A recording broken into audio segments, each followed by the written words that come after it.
বলেছে একটা লিখতে না, আর পাওয়ারসটা কি হয়ে যায় প্লাস করতে। কীভাবে যদি আমি তোমাদেরকে একটা নাম্বারসের অঙ্ক দেওয়া হয় না, যদি এটা দেওয়া হয় মনে করো 2 স্কোয়ার আর 2 কিউব, ঠিক আছে? তো কি হতে পারে তোমাকে এখানে কোয়েশ্চেন যদি দিই, হ্যাঁ ঠিক আছে, কোয়েশ্চেন দিই কি হতে পারে, তাহলে এই কোয়েশ্চেনের আনসার কি বলেছি আমি, যে এই যে এইভাবে ইউজ করো, হ্যাঁ 2 2 কয়টা আছে সেম না, তাহলে কয়টা রাখতে পারি একটা, আর এই যে যেমন বলেছে দুজন একটা প্লাস করতে হবে না পাওয়ারটা, তাহলে আমার এটা কি কি আছে 2 প্লাস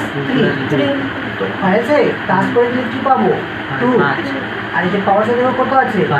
5, তার মানে 2 কে যদি আমরা 5 বার পূরণ করতে পারি না, পাওয়ার মানে 2 5 বার পূরণ হবে, তাহলে কত হবে এটা 32, ঠিক আছে?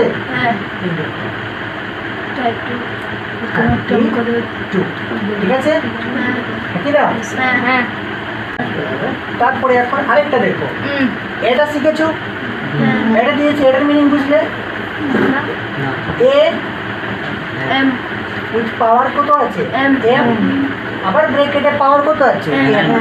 এই সিস্টেমের অঙ্ক যদি থাকে কি করতে হয়, এই যে একটা আছে না তুমি তো লাগবে একটাই লাগবে, আর যে পাওয়ারসটা কি করতে হয় একসাথে বসিয়েছে, তার মানে কি পূরণ, একসাথে থাকলে কি বলে পূরণ আছে, এর মানে আমাদের নাম্বারসটা যদি এখানে কোয়েশ্চেন দিই, ঠিক আছে, কোয়েশ্চেনটা যদি থাকে মনে করো এখানে আমি সেম নাম্বার দিব না, চেঞ্জ করে দিই না, 3 আছে, কত আছে 3 আছে, তাহলে এখানে 2 আছে, কত 2, আবার ব্র্যাকেট না এই দেখো, আর তারপরে দিয়েছে মনে করো 3, তাই না? এরকম প্রশ্ন আসবে, এটা আসবে না, একটা ফর্মুলা, আর এরকম প্রশ্ন আসবে তোমাদের এক্সামে, খুব মনোযোগ দিয়ে করো, আসবেই কিন্তু একদম, তাই না? যে কোনো ক্লাসের হোক আসবে। বলো কি বলছে এখানে, একটা লিখবে সাথে একটা পূরণ, পাওয়ারসটা কি করতে হবে পূরণ, তাহলে দেখি আমি কি করি, একটাই আছে না লিখলাম, আর এটা পূরণ করতে বলছে, এর মানে 2 × 3। এখন নেক্সট ডেকে ডিসাইড করবো কি হয়, দেখছি উপরে একটা পূরণ করতে বলছে, বলে দেও 6, কত 6, তারপরে 6, এখন 3 আছে কয়বার 6 বার, তাহলে কি হতে পারে 3কে 6 বার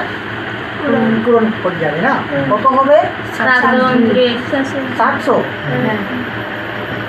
729, ঠিক আছে।